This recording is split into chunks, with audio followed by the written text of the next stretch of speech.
Assalamualaikum warahmatullahi wabarakatuh. Baik, pada perkuliahan kali ini terkait kenormalan dan adaptasi sel. Nah, sebelum memulai perkuliahan, silakan berdoa sesuai dengan agama masing-masing agar ilmunya bisa bermanfaat. Berikut ini learning outcome dari pertemuan hari ini. Yang pertama, mahasiswa mampu menguraikan tentang kenormalan sel. Dan yang kedua, mampu menguraikan tentang jejas dan adaptasi sel. Nah, berikut referensi yang bisa adik-adik baca untuk memperdalam lagi terkait materi pada pertemuan ini. Nah, untuk pertemuan ini, kita mulai dengan pendahuluan. Nah, adik-adik, pada pertemuan sebelumnya masih ingat bahwa unit terkecil di dalam tubuh kita itu adalah, ya betul, sel, begitu ya. Nah, semua fungsi kehidupan diatur dan berlangsung di dalam sel. Karena itu, sel dapat berfungsi secara autonom asalkan seluruh kebutuhan hidupnya terpenuhi. Nah, dari unit terkecil itulah ketika terjadi suatu masalah atau gangguan, begitu ya, maka itu akan menyebabkan penyakit karena sel tadi adalah unit terkecil dari sel ke jaringan, gitu ya, jaringan ke organ, gitu. Jadi sel adalah bagian yang akan mengalami gangguan atau perubahan pada setiap kejadian penyakit yang diderita oleh seseorang. Nah, dengan demikian penyakit apapun yang diderita oleh pasien pada dasarnya yang diserang adalah selnya. Nah, ini gambaran dari sel yang ada di tubuh kita, begitu ya. Oke, mari kita bahas. Pertama, terkait komponen sel. Nah, adik-adik pernah sudah ya belajar ketika di waktu sekolah menengah, begitu ya, terkait komponen dari sel. Ada yang masih ingat apa saja itu? Nah, seperti yang ada di gambar ini, begitu ya. Jadi ini ada sel. Kalau masih ingat juga, sel itu dibagi dua, begitu ya. Ada sel apa? Prokaryotik dan sel eukaryotik, gitu ya. Terkait ada membran intinya. Yang mempunyai membran inti yang mana? Ya, sel eukaryotik. Nah, dan sel prokaryotik itu tidak memiliki membran inti. Nah, pada gambar ini merupakan sel apa? Sel eukaryotik, karena dia memiliki membran inti, gitu ya. Nah, di sini komponen-komponennya ada ribosom, gitu ya, kemudian ada mitokondria, kemudian ada retikulum endoplasma, gitu ya, kemudian nukleus, ada peroksisom, ya. Nah, jadi kalanya adik-adik masih ingat, begitu ya, kalanya sitosol ini berperan dalam metabolisme, transport, serta translasi dari protein, gitu ya. Jadi dalam proses replikasi DNA, nah itu dia juga ternyata berperan. Kemudian mitokondria, dia berperan dalam pembentukan energi, gitu ya. Dan juga ada istilah apoptosis. Nah, mungkin akan dibahas di pertemuan yang selanjutnya yang lebih lanjutnya. Kemudian ada retikulum endoplasma. Nah, ada yang kasar dan ada yang halus, begitu ya. Jadi, retikulum endoplasma, kalau yang kasar berarti dia berikatan dengan ribosom, begitu ya. Nah, kalau yang kasar, dia itu berperan dalam sintesis membran dan protein. Kalanya retikulum endoplasma yang halus, dia berperan dalam katabolisme protein. Nah, itu mungkin beberapa sekilas begitu ya, mengingat terkait komponen sel itu apa saja. Karena kalanya kita mengingat kembali, nanti akan membantu untuk pertemuan-pertemuan yang selanjutnya terkait komponen sel ini. Nah, tadi salah satu komponen sel adalah mitokondria, yang mana mitokondria tadi berperan dalam metabolisme juga, begitu ya. Yakni mitokondria itu berperan dalam metabolisme anabolik, produksi energi ya, ATP ya. Nah, tapi tadi saya sebutkan bahwa ada yang namanya juga apoptosis. Jadi apoptosis itu adalah kematian sel, gitu ya. Tapi sebetulnya kematian sel itu ada yang apoptosis dan juga ada yang nekrosis, gitu. Itu yang akan kita bahas lebih lanjut. Nah, jadi mitokondria, begitu ya, dia mendorong kematian sel bila sel tersebut mendapat paparan stimulus yang berbahaya yang tidak dapat ditoleransi oleh sel, gitu. Nah, jadi dari mana aktivasi untuk dia itu memicu kematian sel, gitu ya? Itu dari DNA mitokondria atau bisa karena adanya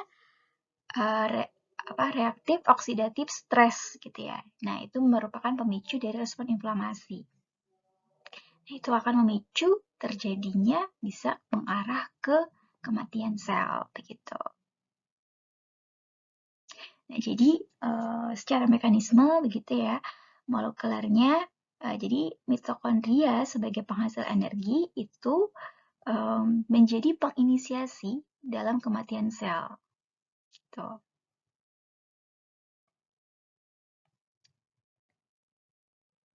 Nah, mitokondria itu mendorong kematian sel bila selnya tadi terpapar oleh stimulus yang berbahaya tadi ya.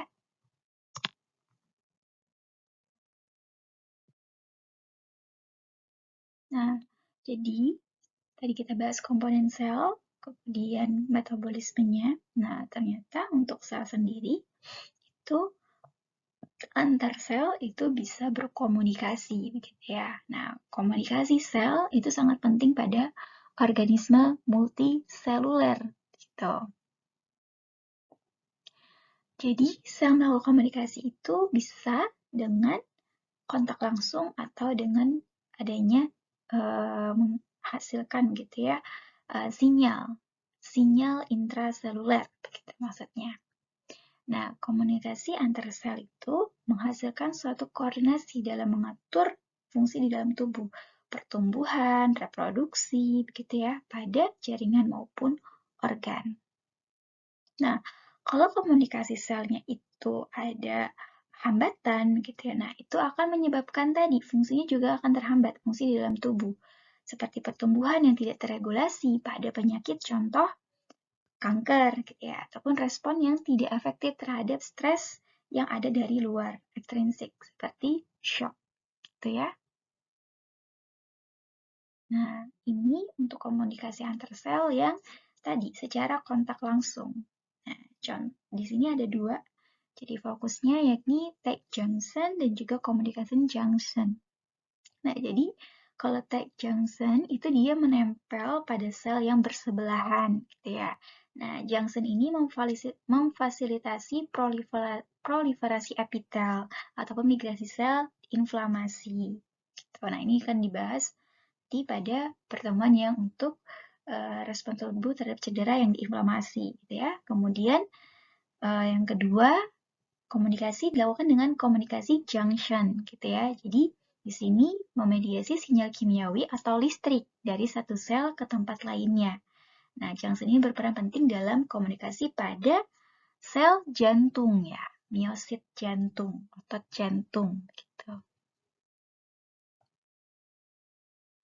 Nah, dalam hal komunikasi antar sel tadi, ternyata kita juga perlu tahu di sana ada sumber sinyal ya dalam komunikasi sel. Sumber sinyalnya itu bisa dari karena ada patogen, karena kerusakan sel di sekitar selnya itu yang pertama, kemudian yang kedua karena ada kontak sel dengan sel, dan yang ketiga karena adanya molekul yang disekresikan di dalam tubuh, gitu ya. Dari sana sumber sinyalnya, gitu. Nah, untuk komunikasi sel itu, kalau kita melihat dari berdasarkan sumber sinyal dan penerimanya, penerima sinyal itu dikelompokkan menjadi sinyal parakrin, sinyal sinaptik, sinyal autokrin, dan juga sinyal endokrin. Gitu ya. Nah, berikut ini penjelasan masing-masing tadi terkait komunikasi sel berdasarkan sumber pengirim sel dengan penerima dari selnya. Nah, ini tahapan dalam komunikasi sel begitu ya. Jadi ada proses sintesis dulu, kemudian kalau ini untuk yang ada hormon, pelepasan hormon, lalu transport ke organ targetnya. Nah, nanti di sana kan ada penerima begitu ya, penerima dari si sinyalnya, dia akan mengenali begitu ya dari sinyal yang dikirimkan, lalu ada proses transkripsinya, penerjemahannya begitu ya. Bagaimana respon kita terhadap pesan yang dibawa gitu ya dari si sinyal tersebut. Nah, kita bahas juga selain berkomunikasi dalam hal hidup sel itu ada siklusnya begitu ya. Kalau ada masih ingat ini pelajaran ketika waktu sekolah menengah begitu. Karena sel kan perlu mempertahankan hidupnya gitu ya. Sel akan mengalami proliferasi gitu ya. Nah, dalam proses proliferasi sel itu akan mengalami beberapa tahapan yang disebut dengan siklus sel. Jadi siklus sel itu terdiri dari G1 pertumbuhan prasintesis, kemudian ada S itu adalah sintesis DNA, kemudian lanjut dengan G2 pertumbuhan premitosis, kemudian lanjut pada fase M yakni mitosis. Nah, nanti ada yang namanya G0. G0 ini sel yang tidak aktif nanti akan berada pada fase G0, fase istirahat begitu ya maksudnya. Nah, jadi siklus ini akan berulang dalam proses untuk pembelahan selnya. Nah, sel di dalam tubuh gitu ya, kadangkala bisa saja terpapar dengan suatu respon cedera gitu ya. Nah, ketika sel mendapatkan cedera, maka sel itu akan berusaha tetap menjalankan fungsinya. Nah, maka dia akan melakukan yang namanya mekanisme adaptasi. Seperti ilustrasi pada gambar ini. Jadi ketika normal sel mendapatkan suatu stres gitu ya. Misalnya tadi seperti reaktif oksidatif stres gitu atau ROS. Nah, dia akan beradaptasi. Beradaptasi artinya menyesuaikan dirinya itu menyesuaikan terhadap si paparan terhadap stres tersebut gitu ya. Nah, tapi ketika dia tidak mampu beradaptasi, maka nanti selnya akan mengalami cedera, kayak gitu ya. Mengalami cedera. Yang mana cedera itu nanti akan ada dua, yakni bersifat reversibel dan irreversibel. Gitu. Artinya, kalau reversibel nanti dia masih bisa pulih kembali kepada sel normalnya. Tapi kalau dia tidak bisa kembali, ya cederanya itu adalah yang irreversible cedera. Nah, bedanya adalah kalau reversible cedera itu pada kondisi di mana kerusakan cedera pada selnya itu masih bersifat ringan gitu ya. Tapi kalau misalnya cederanya itu bersifat berat dan terus berlanjut progresif, nah itu akan mengarah ke irreversible injury ataupun sampai nanti mengarah ke kematian. Nah, tadi ada disebutkan tentang jejas ya. Jejas sel itu nama lainnya cedera ya. Jadi tubuh seorang manusia itu mudah mendapat berbagai macam cedera setiap saat gitu ya. Yang mana cedera itu tersebut berarti dialami oleh si sel gitu ya kalau di tubuh. Nah, jejas sel atau cedera sel itu terjadi apabila suatu sel tidak lagi dapat beradaptasi terhadap rangsangan.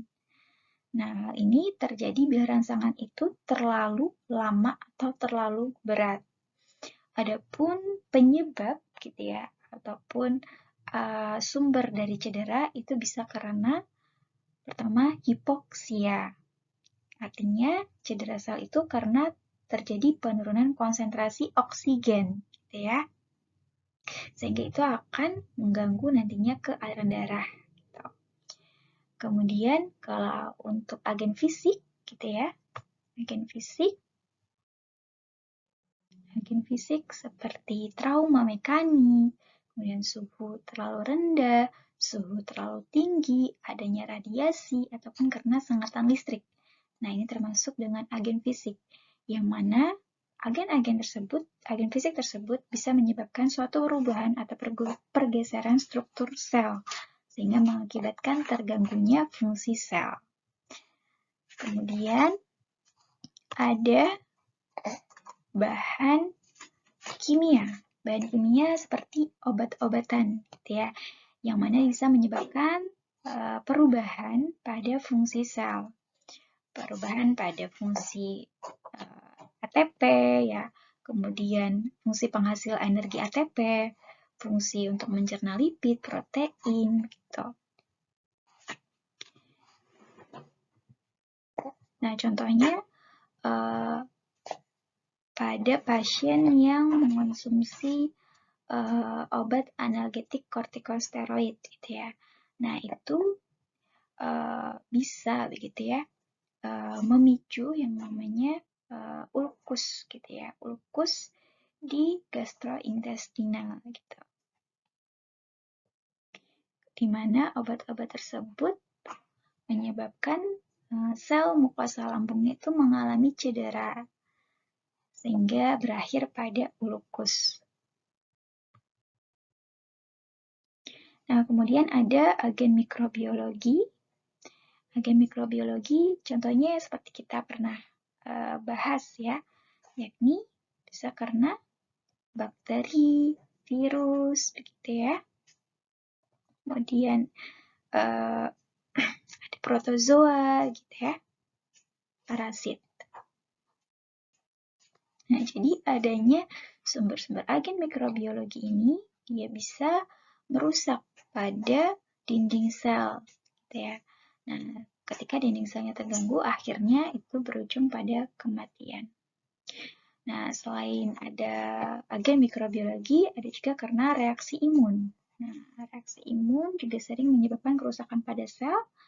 Sebagai contoh, penyakit alergi yang sering dialami pasien usia lanjut, atau karena reaksi imun lain yang menimbulkan suatu gatal atau kerusakan sel kulit.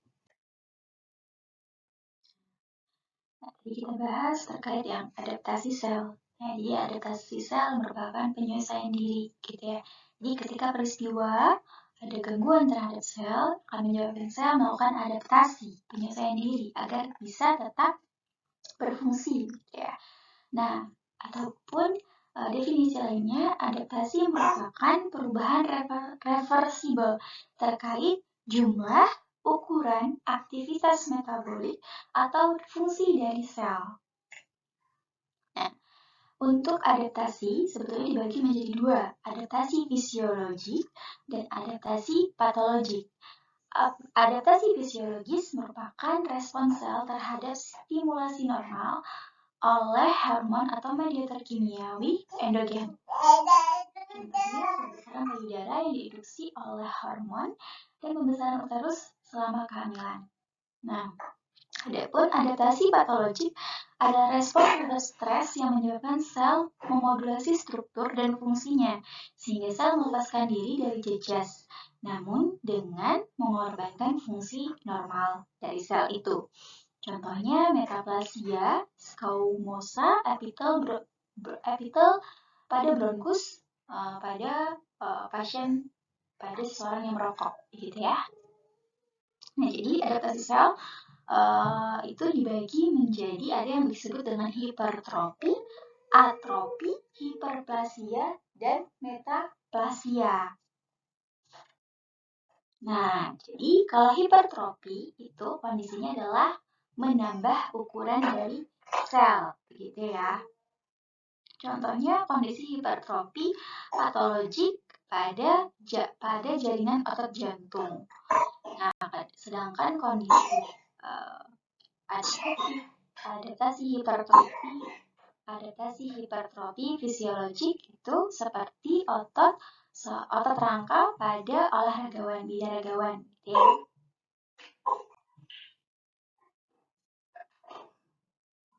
Kemudian adaptasi sel atrofi merupakan pengurangan ukuran sel. Nah, Di sini ada yang bersifat fisiologi, contohnya karena proses penuaan tubuh, sehingga bagian tubuh tampak mengecil secara by waktu, gitu ya, bertahap. Kemudian ada juga atrofi secara patologik, gitu ya, yang mana yang terjadi pada otot individu yang mengalami imobilisasi, sehingga otot tidak pernah digerakkan sama sekali. Tuh. Nah, ini perbedaan antara atrofi dengan hipertrofi, supaya adik-adik bisa lebih memahami. Nah, selanjutnya ada adaptasi sel yang disebut dengan hiperplasia. Hiperplasia berarti hiper, lebih gitu ya. Lebihnya itu adalah terkait jumlah selnya.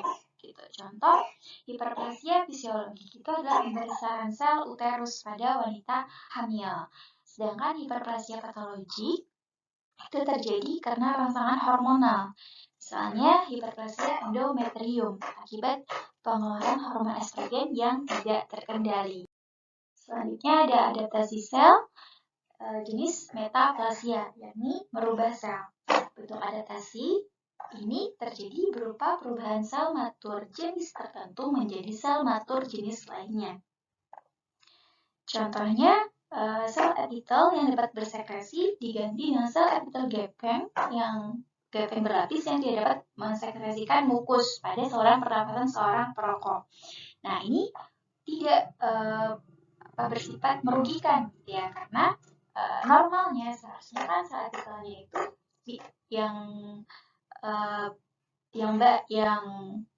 yang normal untuk tubuh itu bisa menghasilkan lendir, begitu ya, karena itu sebagai bentuk memang proteksi tubuh kita, gitu kan ya. Nah, tapi kalau malah di sini terjadi adaptasi digantikan dengan sel yang tidak bisa menghasilkan lendir, begitu ya. Nah, itu alat proteksi pernapasannya itu jadinya juga tidak ada bagi si orang tersebut, gitu ya. Nah, ini untuk lebih memahami ilustrasinya.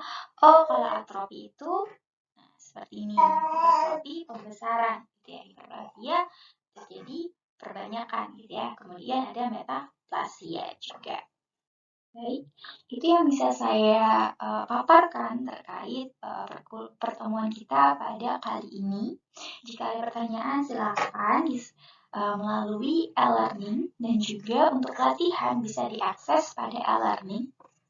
Silakan mengisi terkait materi pada hari ini pada Google Doc yang ada di e-learning. Nah, untuk kesimpulan pada pertemuan ini, sel adalah unit struktural dan fungsional terkecil dari tubuh manusia. Kerusakan pada sel dapat berlanjut menjadi kerusakan jaringan, sehingga akan menimbulkan penyakit, gitu ya.